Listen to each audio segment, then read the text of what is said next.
Hello' everyone, আপোনালোকক মোৰ আছামল exam study YouTube চেনেলটোলৈ স্বাগতম জনাইছোঁ। আগন্তুক আহি থকা দিনবোৰত হ'ব লগা exam Assam police ADRE third grade fourth grade এই সকলোবোৰ এক্সামত লগা সম্ভাৱনীয় ইম্পৰ্টেণ্ট কুৱেশ্যনসমূহ আজি মই এই ভিডিঅ'টোত আপোনালোকৰ মাজলৈ লৈ আহিছোঁ। ইয়াৰ পৰা আপোনালোকৰ এক্সামবিলাকত যথেষ্টখিনি সহায় হ'ব আৰু বিভিন্ন ধৰণৰ কুৱেশ্যন কমন থাকিব। মাত্ৰ আপোনালোকে ভিডিঅ'টো স্কিপ নকৰাকৈ শেষলৈকে চাওক। তেন্তে বলক আজি ভিডিঅ'টো আমি আৰম্ভ কৰোঁ।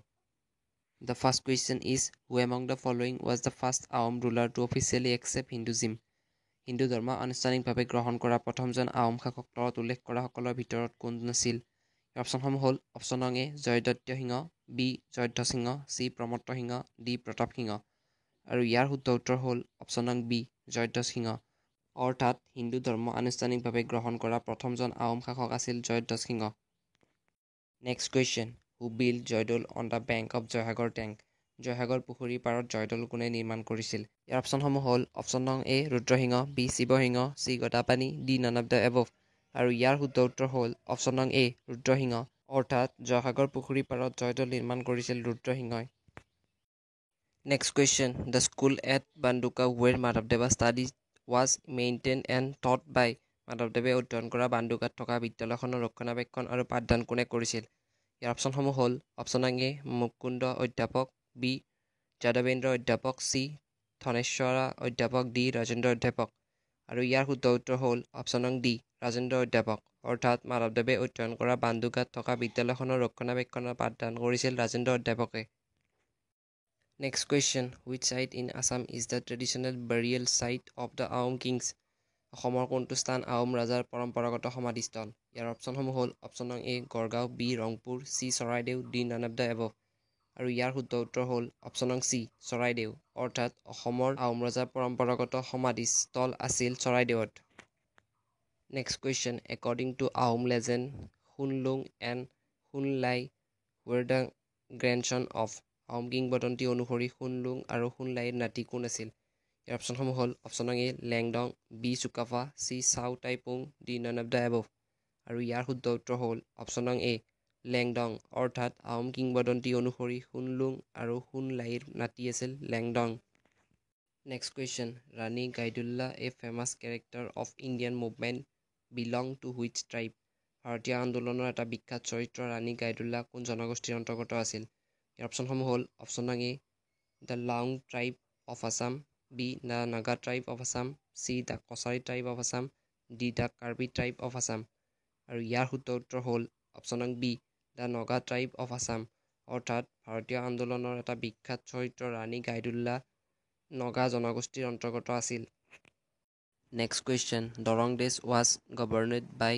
দৰং দেশৰ শাসক কোন আছিল? ইয়াৰ অপশ্যনসমূহ হ'ল অপশ্যন নং A Chalal Ghain, B Borbarua, C Sadiyakhowa Gohain, D Darangi Raja. আৰু ইয়াৰ শুদ্ধ উত্তৰ হ'ল অপশ্যন নং ডি দৰঙী ৰজা। অৰ্থাৎ দৰং দেশৰ শাসক আছিল Darangi Raja. Next question, what was the common language used in Kamrupi inscription?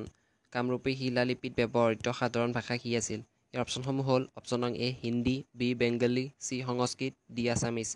আৰু ইয়াৰ শুদ্ধ উত্তৰ হ'ল অপশ্যন নং চি সংস্কৃত। অৰ্থাৎ কামৰূপী শিলালিপিবোৰত ব্যৱহৃত হোৱা ভাষাটো আছিল সংস্কৃত ভাষা।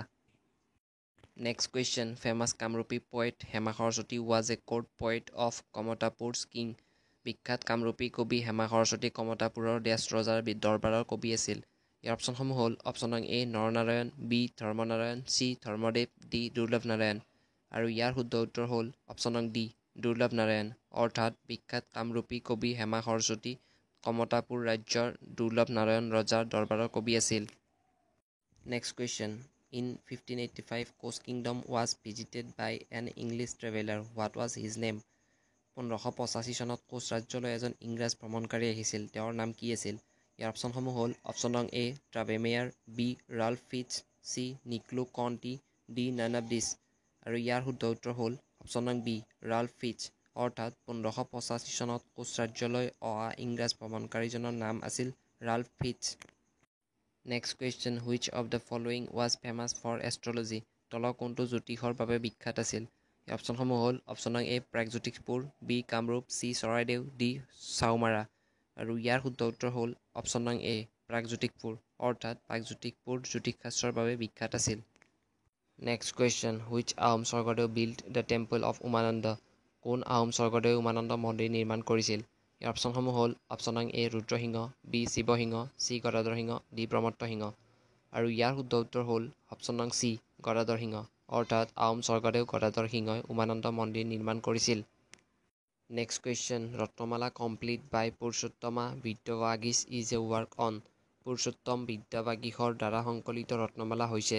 ইয়াৰ অপশ্যনসমূহ হ'ল অপশ্যন নং A astrology, B novel, C poetry, D grammar. আৰু ইয়াৰ শুদ্ধ উত্তৰ হ'ল অপশ্যন নং ডি গ্ৰামাৰ, অৰ্থাৎ পুৰুষোত্তম বিদ্যাবাগীশৰ দ্বাৰা সংকলিত ৰত্নমালা হৈছে এখন ব্যাকৰণৰ কিতাপ। Next question, the 350 miles long old Gohain Kamal Ali connect Coochbehar with. 350 mile দীঘল পুৰণি গোহাই কমল আলীয়ে কোচবিহাৰক কাৰ লগত সংযোগ কৰিছে? ইয়াৰ অপশ্যনসমূহ হ'ল অপশ্যন নং এ গড়গাঁও, বি চালা, চি নাৰায়ণপুৰ, ডি চৰাইদেউ। আৰু ইয়াৰ শুদ্ধ উত্তৰ হ'ল অপশ্যন নং চি নাৰায়ণপুৰ, অৰ্থাৎ 350 মাইল দীঘল পুৰণি গোহাই কমল আলীয়ে কোচবিহাৰক নাৰায়ণপুৰৰ লগত সংযোগ কৰিছে। Next question, in which year king Naranarayan dead. কোন চনত ৰজা নৰনাৰায়ণৰ মৃত্যু হয়? ইয়াৰ অপশ্যনসমূহ হ'ল অপশ্যন নং এ 1584, বি 1589, চি 1582, ডি 1580। আৰু ইয়াৰ শুদ্ধ উত্তৰ হ'ল অপশ্যন নং এ 1584, অৰ্থাৎ 1584 চনত ৰজা নৰনাৰায়ণৰ মৃত্যু হয়। Next question, Hariyamandal the father of first Koch king Biswasingha originate from which village of Goalpara district. প্ৰথম কোচ ৰজা বিশ্বসিংহৰ পিতৃ হাৰিয়ামণ্ডলৰ উৎপত্তি গোৱালপাৰা জিলাৰ কোনখন গাঁৱৰ পৰা হৈছিল? ইয়াৰ অপশ্যনসমূহ হ'ল অপশ্যন নং A Cooch Behar, B Tezpur, C Mangaldoi, D Chiknabari. আৰু ইয়াৰ শুদ্ধ উত্তৰ হ'ল অপশ্যন নং ডি চিকনাবাৰী, অৰ্থাৎ প্ৰথম কোচ ৰজা বিশ্বসিংহৰ পিতৃ হাৰিয়ামণ্ডলৰ উৎপত্তি গোৱালপাৰা জিলাৰ চিকনাবাৰী গাঁৱৰ পৰা হৈছিল। Next question, what was the name of the গ্ৰেণ্ডমাদাৰ of Sankardev. শংকৰদেৱৰ আইতাকৰ নাম কি আছিল? ইয়াৰ অপশ্যনসমূহ হ'ল অপশ্যন নং এ হীৰা, বি সাধিনী, চি খেৰসুঁতি, ডি জিৰা। আৰু ইয়াৰ শুদ্ধ উত্তৰ হ'ল অপশ্যন নং চি খেৰসুঁতি, অৰ্থাৎ শংকৰদেৱৰ আইতাকৰ নাম আছিল Khersuti. Next question, provincial self autonomy was introduce to Assam from. অসমৰ প্ৰাদেশিক স্বায়ত্তশাসন প্ৰৱৰ্তন কৰা হয়। ইয়াৰ অপশ্যনসমূহ হ'ল অপশ্যন নং এ 1935, বি 1937, চি 1940, ডি 1941। আৰু ইয়াৰ শুদ্ধ উত্তৰ হ'ল অপশ্যন নং এ 1935, অৰ্থাৎ অসমত প্ৰাদেশিক স্বায়ত্তশাসন প্ৰৱৰ্তন কৰা হয় 1935 চনত। Next question, which Mughal general invaded Ahom kingdom and occupied Garhgaon. কোনজন মোগল সেনাপতি আহোম ৰাজ্য আক্ৰমণ কৰি গড়গাঁও দখল কৰিছিল? ইয়াৰ অপশ্যনসমূহ হ'ল অপশ্যন নং এ মীৰ জুমলা, B মিৰ্জানাথন, C Raja Ram Singh, D Abu বাক্কৰ। আৰু ইয়াৰ শুদ্ধ উত্তৰ হ'ল অপশ্যন নং এ মীৰ জুমলা, অৰ্থাৎ মোগলৰ সেনাপতি মীৰ জুমলাই আহোম ৰাজ্য আক্ৰমণ কৰি গড়গাঁও দখল কৰিছিল। Next question, king Biswa Singha father was. ৰজা বিশ্বসিংহৰ পিতৃ কোন আছিল? ইয়াৰ অপশ্যনসমূহ হ'ল অপশ্যন নং A Dharmanarayan, B Malladev, C Hariyamandal, D Nilambar. আৰু ইয়াৰ শুদ্ধ উত্তৰ হ'ল অপশ্যন নং চি হৰিয়ামণ্ডল, অৰ্থাৎ ৰজা বিশ্বসিংহৰ পিতৃ আছিল Hariyamandal. Next question, the title use to address an Ahom king was. এজন আহোম ৰজাক সম্বোধন কৰিবলৈ ব্যৱহাৰ কৰা উপাধি কি আছিল? ইয়াৰ অপশ্যনসমূহ হ'ল অপশ্যন নং এ সম্ৰাট, বি ৰাজেন, চি মহাৰাজ, ডি স্বৰ্গদেউ। আৰু ইয়াৰ শুদ্ধ উত্তৰ হ'ল অপশ্যন নং ডি স্বৰ্গদেউ, অৰ্থাৎ এজন আহোম ৰজাক সম্বোধন কৰিবলৈ ব্যৱহাৰ কৰা উপাধিটো হ'ল স্বৰ্গদেউ উপাধি। Next question, the temple of Umananda is associate with the god. Umananda মন্দিৰটো কোনটো ঈশ্বৰৰ লগত জড়িত? ইয়াৰ অপশ্যনসমূহ হ'ল অপশ্যন নং A Chandika, B Durga, C Ganesha, D Shiva. আৰু ইয়াৰ শুদ্ধ উত্তৰ হ'ল অপশ্যন নং ডি শিৱা, অৰ্থাৎ উমানন্দ মন্দিৰটো শিৱৰ লগত জড়িত। Next question, which was the first Ahom ruler to mint coin on his own name. নিজৰ নামত মুদ্ৰা পতা প্ৰথম আহোম শাসক কোন আছিল? ইয়াৰ অপশ্যনসমূহ হ'ল অপশ্যন নং এ চুকাফা, বি চুহুংমুং, চি শুক্লেংমুং, ডি জয়ধ্বজ সিংহ। আৰু ইয়াৰ শুদ্ধ উত্তৰ হ'ল অপশ্যন নং চি শুক্লেংমুং, অৰ্থাৎ নিজৰ নামত মুদ্ৰা পতা প্ৰথম আহোম শাসক আছিল Suklenmung. Next question, which Ahom ruler is commonly known as Gajapati. কোনজন আহোম শাসকক সাধাৰণতে গজপতি বুলি জনা যায়? ইয়াৰ অপশ্যনসমূহ হ'ল অপশ্যন নং A Sukapha, B Pratap Singh, C Sudangphaa, D চুলিকফা। আৰু ইয়াৰ শুদ্ধ উত্তৰ হ'ল অপশ্যন নং বি প্ৰতাপ সিংহ, অৰ্থাৎ প্ৰতাপ সিংহ সাধাৰণতে গজপতি বুলি জনা যায়। তেন্তে আজিলৈ ইমানখিনিয়ে আছিল এক্সামৰ সম্ভাৱনীয় কুৱেশ্যনৰ ওপৰত এইটো ভিডিঅ'। যদি ভিডিঅ'টো ভাল পালে আপোনালোকে এটা লাইক কৰিব, কমেণ্ট কৰিব, আৰু যদি পাৰে বন্ধুবৰ্গৰ সৈতে শ্বেয়াৰ কৰি দিব। তেন্তে লগ পাম নতুন এটা ভিডিঅ'ত নতুন কিছুমান ইম্পৰ্টেণ্ট কুৱেশ্যনৰ সৈতে। আকৌ এবাৰ আপোনালোকক মাত্ৰ আপোনালোকে মোৰ চেনেলটোৰ সৈতে জড়িত হৈ থাকক আৰু পাৰিলে ভিডিঅ'বোৰ লাইক কৰিব, শ্বেয়াৰ কৰিব। তেন্তে লগ পাম নতুন এটা ভিডিঅ'ত নতুন কিছুমান ইম্পৰ্টেণ্ট কুৱেশ্যনৰ সৈতে আকৌ এবাৰ আপোনালোকক।